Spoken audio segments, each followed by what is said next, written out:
just in terms of the lobby, I mean, we do have a Palestinian lobby in Australia. And, you know, respectfully to them, they do a lot of hard work. You know, APAN and the lobbyists there, and they've put in a lot of heart into it, but lobbying efforts have largely failed. And it's not because our policy, and this includes APAC in the US, it's not because of, you know, the lobby's power or their influence or their harassment or how annoying they are that our policy on Israel is so strong. It's because of imperialism, and it's because of our foreign policy interests. Our Australia's support for Israel has started long before any lobby was established in Australia, and the same goes for the US's support for Israel.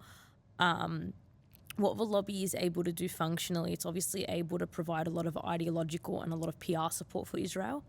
But the reason why they're able to be so sustained is because of the imperial core that we live in, and because of the imperialist policies that exist in our country. It supports their existence and it supports their views and their values. So if we were to all mobilise and if we were to all, you know, join politics, we would be able to create a crisis in the system at most, but we wouldn't be able to actually disrupt the system entirely. I think there are just a couple of examples of that. We've got Fatima Payman, who is a Labor politician who was supportive of Palestine, and the result was she was expelled from her party. We've got in the New South Wales, in the current New South Wales Chris Minns government, I wouldn't be even able to put them all on my fingers from the amount of politicians inside the Labor Party who do have good politics on Palestine, not perfect politics, but good politics. But when it comes to their role in the House, they're silent. We're talking about, you know, politicians who 2-3 years ago were attending our rallies actively, and now that, you know, Chris Minns have put on an outward ban, like don't counter our position on Israel. They're not countering the position on Israel. And even if we were to bring in a bunch of, have a balance of power, at most it's a balance of power, it would create a crisis in the system. It would definitely slow things down, but it doesn't change the fact that we have very strong ties to the United States. We have very strong ties to foreign policy in the United States. And we have interests in Israel being able to continue the bombardment and to just being able to exist as it does in the Middle East.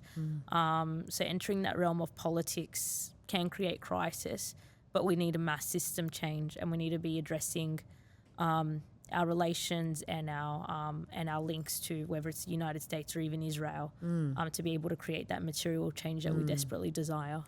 But in order for you to get system change, you need a crisis. And it's a step towards, like, I understand what you're saying. It would disrupt the system. It would make it uncomfortable. It might not make it function. But that's what we got to do. It's like civil disobedience. You got to disrupt the system in order to change the system. If the system's happily chugging along, even if it's not going to change because they're happy. Look, I'm a avid studier of history and stuff, and I just and I've talked to, you know, great people who've worked in this area in civil disobedience, and there's a strategy that works, and it's being executed by, you know, Zionists and pharmaceutical lobby, all of those big farmers, and all the gun lobby in America. There are economic lobbyists for their own interests, industry lobbyists, and they use it effectively.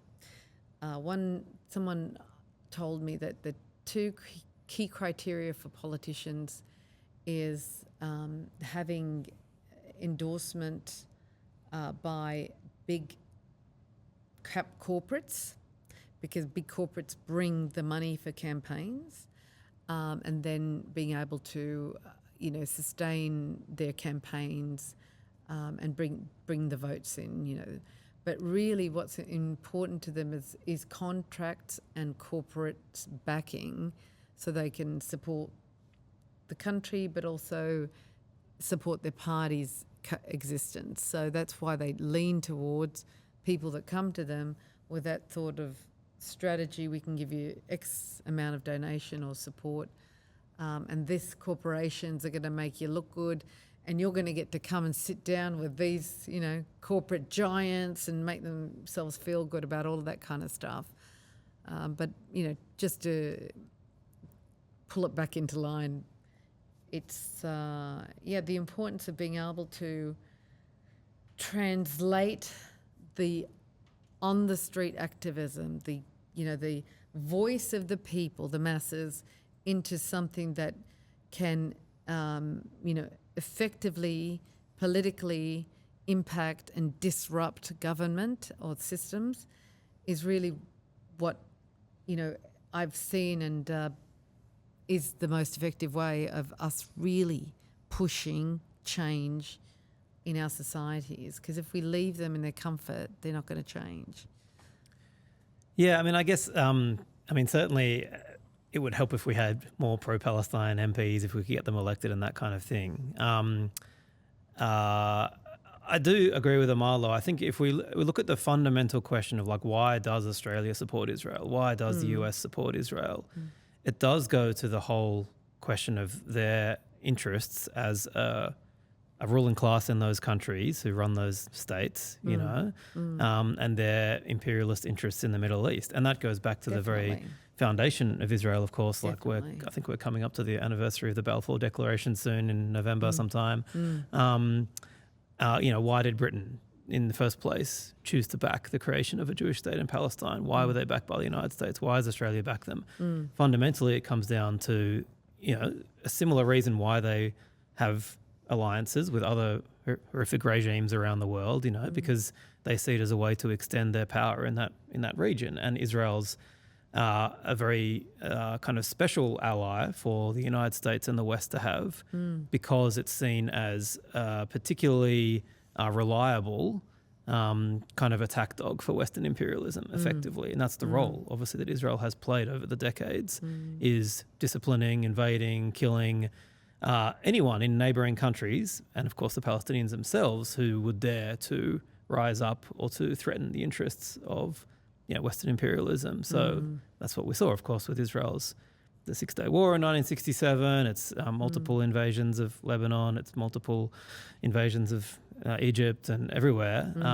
Played a crucial role in putting down the kind of insurgent Arab nationalist movements that we saw in the 60s and so on, which, at least rhetorically started to challenge some of the interests of the imperialist powers and everything.